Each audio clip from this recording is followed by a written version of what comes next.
we welcome on Justin Jacobson, entertainment and esports attorney, to the show. Justin, where are you joining us from today?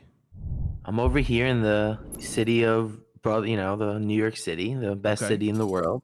You think it deserves the title? I mean, there are a few that could contend, I feel like. I mean, I've been to a lot of great places, but New York always has my heart. I'll tell you what, I've never been to New York myself, but everyone I hear who is from there, who has been there, kind of gives it that title. I think that it's fair. Now, obviously, you are an attorney. Brief us a little bit, kind of on your background and how that kind of obviously exists here in esports as well. Well, yeah, so as you mentioned, I'm an entertainment and esports attorney. I've been involved in the entertainment world, starting mostly in the sports and music realm, working with professional athletes and musicians and producers. And about 5 years ago, I really shifted into the esports and gaming realm, working with some professional gamers, coaches, streamers, some teams, and some brands, helping them with all their legal work. So, their contracts, trademarks, copyrights, visa issues, and just really everything related to their business and tax matters. And Sure. as in the last couple of years, I've started to work with a bunch of different, esports talent agencies, both in-house and outside counsel. And that's how I really kind of familiarized myself with a lot of the player contracts and the team inner workings and such. Right. Now, I got to ask you, too, in terms of, obviously, your involvement in esports, has there been experience dealing with Call of Duty specifically? Yeah, last season, before the first season, I did, probably 8 to 10 different Call of Duty Pro League deals with a bunch of franchises from Seattle to New York to LA to Chicago. And so I really am familiar with kind of the contracts and the players and what's been going on, especially on the newly developed franchise league. Sure. Right. Well, I think it's great to have you here, obviously, to kind of weigh in on a major story currently going on within the Call of Duty League space. I know that you're familiar with it, but just for those who maybe are kind of trying to get up to speed, we'll kind of go point by point, kind of address different things, and obviously kind of get your insight on this, because again, it is purely speculation. There is no, confirmed pen meeting paper as of yet, but I think it'd be great to kind of talk on the logistics behind this and kind of maybe give more clarity on what possibly could be happening with this situation, which is, of course, that over the past month or so, it has kind of been drawn out that Hex, part owner of NRG and the Chicago Huntsmen, which of course do exist in the CDL, may or may have not purchased the Los Angeles CDL spot. With that would come not only the spot, but also the naming rights to Optic Gaming. Now, again, there are many details to this, but kind of focusing in on one specifically. Justin, does this idea of buying a Los Angeles spot for the naming rights, which of course is Hex, we talked about, his history with the Optic name, kind of wanting to get that back, just to kind of turn it around and sell them. We talked about, if he were to kind of, and originally in this kind of conversation, for him to buy the Los Angeles spot, just to take the name and then to sell it, do you see any possible red flags there? I mean, I think it's one of these things where there's such a long-standing tradition and storyline and backstory with Hex and Optic and Call of Duty. So I think it makes sense that he would try to do what he can to kind of recapture and unite it. And I think that when you're kind of looking at the franchise-based system, like, I don't think that any one particular geographic area has such an affinity to a team that it would be so hard for there to be kind of this flipping or flopping. No team has been New York Yankees for 100 years, and now you're changing them to the New York Dolphins. It's just, I think that you're kind of at the infancy stage where a storyline like that is probably more valuable than anything you've already accrued during the season one for any of these other teams. I think that's a great point to bring up because, again, we kind of get into this conversation about the CDL, the fact that it is so early. And what I guess I could say what I'm trying to get at in terms of like this early conversation is really the idea of the purchase in the first place, right? It's like Hex, after buying another CDL spot in LA for a rumored, but obviously not confirmed, $25 million is, what the estimated price. I think it might have came out from ESPN specifically that kind of assumed or estimated that was the cost of it.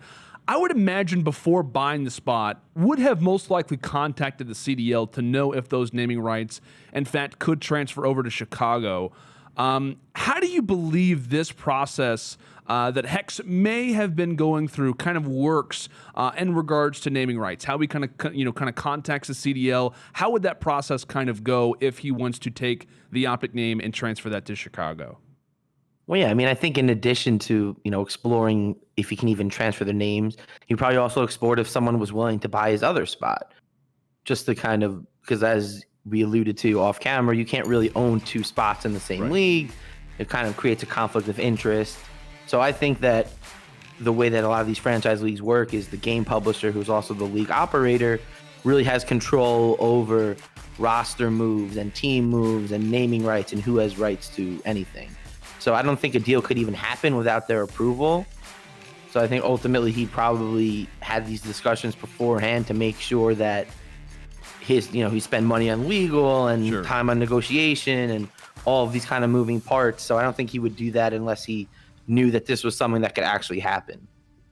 Which kind of makes it even more interesting is kind of this idea of the pieces that we've kind of been gained over time. I know we've been kind of given more pieces to the puzzle in terms of this rumored report, obviously, that Hex has kind of purchased back Optic Gaming for the naming rights. And I think many were kind of confused on if he may, in this situation when the original report was released, if he may leave, NRG and go to Los Angeles to kind of control that spot in particular. If he could transfer the name of Optic, obviously, to the Chicago Huntsmen.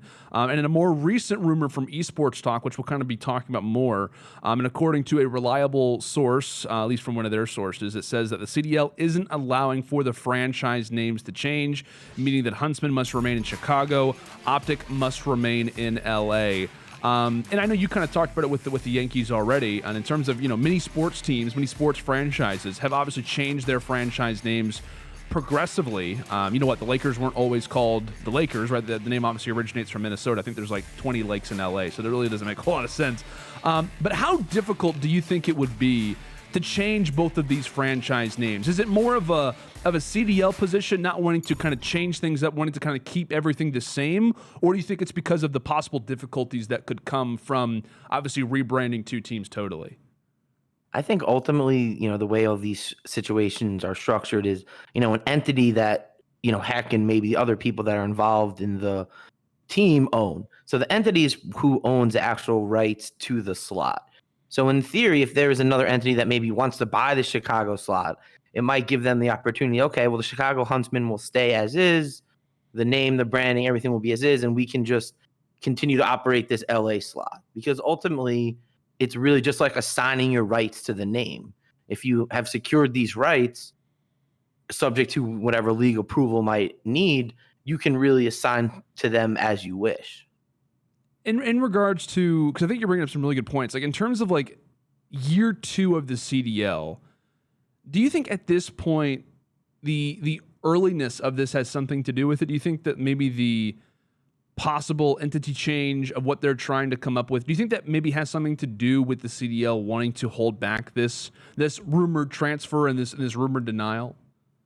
I mean, I think if anything, it's even better to do it early on, where it's like, even if you change the name or the logo, it's like this stuff becomes vintage and limited edition, where it's like you're only 1 year in. So realistically, changing stuff at this point isn't gonna totally make you from square one. Mm-hmm. It's not like you've worked on a name for 5 years, 10 years, or a decade, where it's like if you have to kind of change the imagery and the logo and everything that you're doing, that could be millions of dollars that you lose in brand equity. But you're at such an early stage that the Optic Gaming name and the kind of what it brings is probably worth way more than anything you would lose from having to, change things on the back end. I think that if you're going to do something like this, you do it as early as possible, because, 3 years down the line and, if Hex was with Chicago for the last 3 years, things might be changed. It might not be as much of a clear cut, okay, well, if he goes to Optic Gaming, it's going to automatically boost the whole league, and people are going to get inspired, and there's going to be more jersey sales, and more brands are going to want to come in and get involved.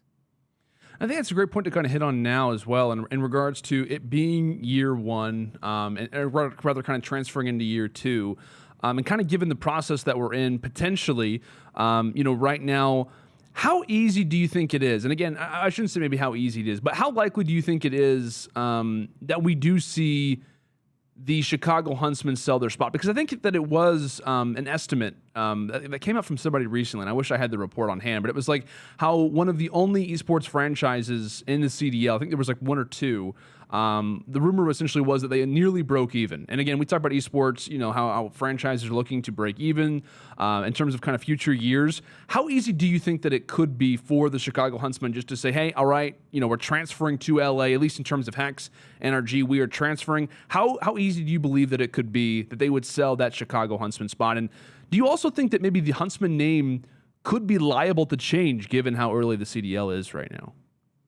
I mean, I think if you're going to keep the Chicago Huntsman, you keep it as is, just because you've already established everything with it. And, you probably have deals that are based on, the brand and maybe things that are already in place that you've already worked on. And I think that you could really just shift it to building the other one, where if, another organization that's maybe not in it, or just one of these bigger investment groups could just come in and just take this existing franchise and continue what you started. Because realistically, if you go over to this other LA is still a huge market. You still have, what you're bringing to the table. And if anything, you might be able to get better and more lucrative deals in LA than you might be able to get in Chicago, just because of the sheer volume of people that live in California. Mm-hmm. And I know too, CEO or co-CEO of NRG, Andy Miller as well, has a lot of ties to California. Obviously, we saw the San Francisco Shock, of course, in the Overwatch League. I know he was a part owner of the Sacramento Kings. So you kind of have that connection that already exists there, which I think, at least from a majority of people, if you're thinking about, hey, already has ties to California, multiple franchises, obviously in esports and sports, that transfer wouldn't really be too much of an ask. And I want to talk too briefly, and this is kind of probably more of the meatier subject around it. It's not just the name transfers. When we talk about Call of Duty, we talk about the personalities behind it, the players especially. And a huge conversation around this is simply that if NRG and Hex specifically do in fact sell off the Chicago Huntsman spot, first off, they buy LA, they kind of sell off Chicago, and they end up kind of moving forward with Optic LA. What happens to the current Optic Gaming and Chicago Huntsman players? And Justin, kind of talking specifically first on Huntsman players, guys like Scump, Formal, etc. How likely is it that we also would be able to have those players transfer with Hex and NRG to LA, for example? Well, yeah, without really going into the specifics of any contracts, these players are really signed to these entities, which have rights to the slot. So technically, the entity owns the right to the players. So I think that's kind of an interesting wrinkle where the way these contracts are structured, as you saw with what happened in the offseason, most of them, the teams can really kind of drop them, trade them, and really kind of handle it however they want, all subject to league approval. So in terms of practicality, if the whole entity is becoming now the LA team, in theory, this entity has rights to these players for this specific time period. So this new team has their rights already. They're already under contract for you.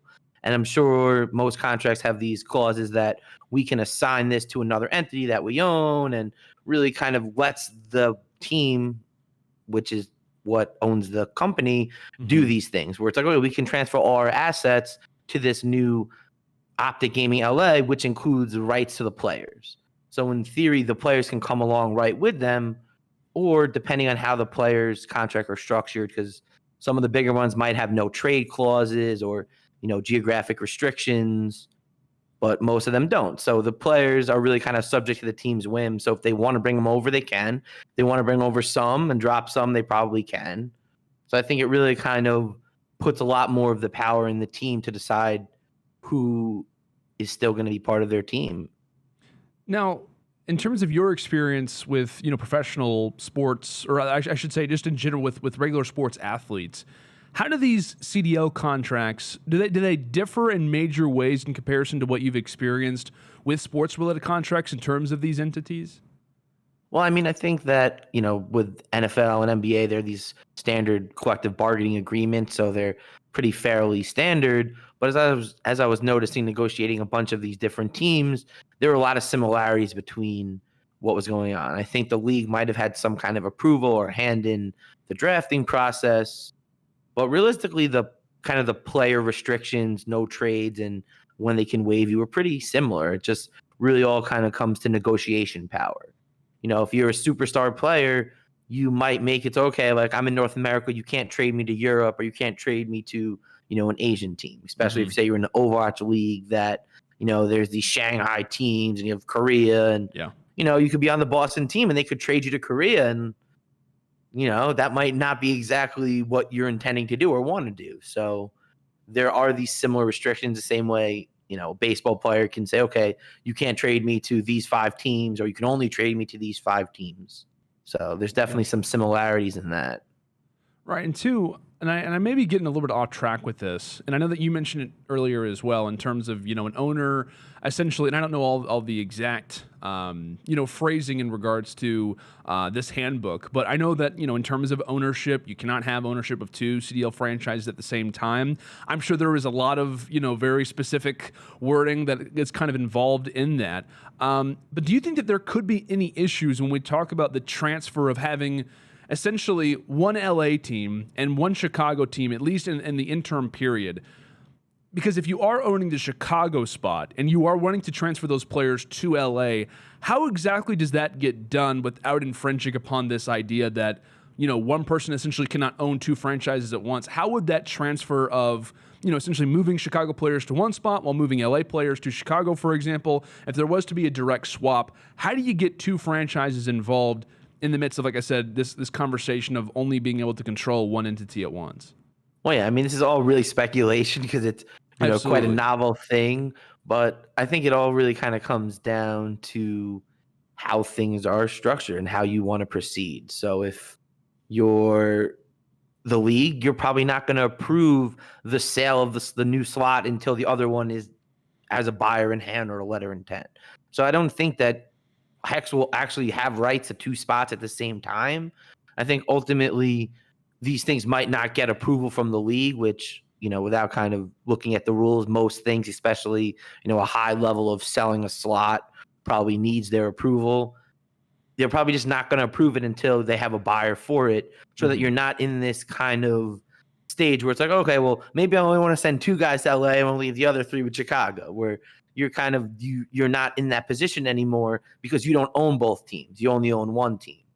So I think realistically, the league wouldn't approve it unless you kind of sold the rights elsewhere, because in theory you'd be in violation of the rules because you would own 2 teams at once. Right. So I think that's kind of how it would probably all work out. Now, I want to ask you too, in terms of kind of the transfer time, because everyone's big, kind of, I guess you'd say takeaways from these announcements is, all right, cool. We are receiving these rumors, but when's it going to happen, right? When are we going to see the video get to drop that says, hey, this is kind of going down? And again, purely speculation, but from your knowledge of the way that a process like this would work, the time it would take to get all this done. If it happened today, for example, let's say that the official sailing would happen today. There is a buyer, for example, in this situation, or we can kind of go about it however we'd like. But considering that you do have 2 team name changes, we'll say in this situation that Hex and Energy are in fact heading over to LA. They are now in ownership of the Los Angeles Optic spot. The Chicago spot is obviously in this situation still up vacancy. And then with the possibility of 8 to 9 to 10 player contracts floating around that obviously have to change up as well, what do you think the timeline for something as big as that would take? Few months. I think it really kind of depends on how quick the league and kind of the deals are consummated. Realistically, paperwork doesn't really take that long. I think once you have the right approvals in place, it's really just kind of solidifying it. And as I mentioned, with the players being signed to the entity, if the entity only has right to this one team, then you're already on that team. Nothing really needs to happen because you're just kind of dragged along for the ride. Sure, and I guess you could say from this perspective, what do you think in terms of this, if this deal does, in fact kind of take place, what do you think would be the biggest time grabber, if you will? Like, what do you think would be the biggest issue for this whole process to take place timing-wise? Would it be possibly finding a buyer for that Chicago position, you think is the primary? Yeah, I think that it's one of those things where you have to secure a buyer that's ready and willing and able, and have to be a buyer that Blizzard is willing to accept. Probably have to go through Blizzard's vetting process and submit an application. And, usually these are, multi-year commitments where you're not just coming in for 1 year and ready to leave the league after year 1, 2 years, or 3 years, where it's, you're in it for, maybe 4 or 5 years or whatever it is. They want to make sure that you have the wherewithal to do this. The financial backings are in order. There are no other conflicts that might arise, which, depending on how fast corporations work, especially in this COVID world, that could be a month, 2 months, 5 months. It really all depends, because realistically, it really just has to be done around the time the next season starts. Mm-hmm. Sure. As we know, that it's not like a lot of the new teams were announced, 3 months or however many months before the league started. It was, the league's going to start, we're rolling out the teams. Now, there's been, in terms of kind of post-mortem, if you will, after these announcements, there have been talks on, well, if this, transfer does in fact occur, we do see Hex and NRG go over to LA. Who would buy in that situation the Chicago Huntsmen spot? Like, who would kind of be in ownership of that if, of course, the name is Chicago Huntsmen? And there's been rumors about, teams like 100 Thieves possibly entering into the fray. Nate shot his history in COD. Obviously, 100 Thieves has been involved specifically in Call of Duty at 2 different times.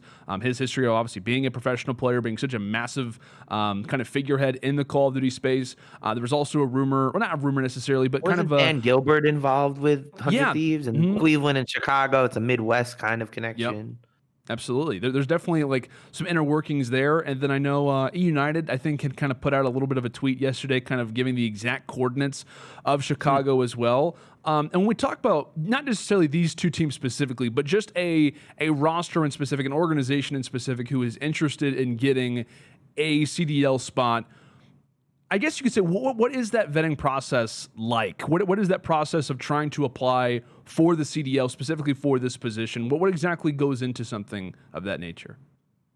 Well, yeah, I mean, prior to the season, kind of different teams had rights to slots, just kind of the way the leagues used to operate. So now that Blizzard's kind of done these geographic areas, different teams during the first season were kind of given rights to their areas. And as the different cities of the map started to get taken, there are other areas. So pretty much you really kind of talk to Blizzard, Activision, and there's all these kind of documents and disclosures and financial records and corporate ownership structure and all these real financial and legal documents that you provide to them. And once you they vet through that and they do the background checks and kind of make sure that everything is kind of on the level, you kind of go through a vetting process where they kind of get on a call with you and go through your application and kind of get an idea of what your plans are and how you're going to actually implement this. Some things we're kind of talking about was what cities might make sense. And if you're able to get, local partners, they're very keen on having a professional organization. So if you're looking in Europe, how could you maybe get one of the local soccer teams or, one of the more prestigious sports organizations involved, and trying to just figure out ways to get you involved in the local market, because that's one of the huge selling points about these geographic areas is, you guys are Dallas, so you have access to Texas and brands that are just trying to target the market there. So they kind of want to see what your plans are to kind of integrate yourself into the local market, in addition to just the global league. Are you going to have, if you're in France, are you going to have some French players? Are you going to have some way where you're doing activations locally to engage with the fans? So they really kind of want to get an idea of what your plans are when you actually execute it. Yeah, I think it's going to be interesting, in terms of how this kind of process continues to mend out. Obviously, if it does in fact occur, all the necessary steps have to kind of be in motion before that can, kind of start to move forward. But kind of everything overall, from everything that we've talked about, Jacob, excuse me, Justin, my apologies. From everything that we've talked about, does any part of this raise any red flags to you? Does anything from what we've discussed, from this possible deal, does any of this kind of step out and think, okay, this isn't doable? Anything is doable with money. I think that's always, a good kind of concept where, like, if there's a will, there's a way. And if you have the right people involved, you're going to make it happen. I think the harder thing is, how does it logistically look? Was a brand who buys it just going to take the Chicago Huntsmen and just continue with that? Is there some affinity where they don't like the name and maybe the new ownership group has something in a different area that they want to use, and how that kind of plays out? So I think that's kind of really what it comes down to, is how people want to approach it.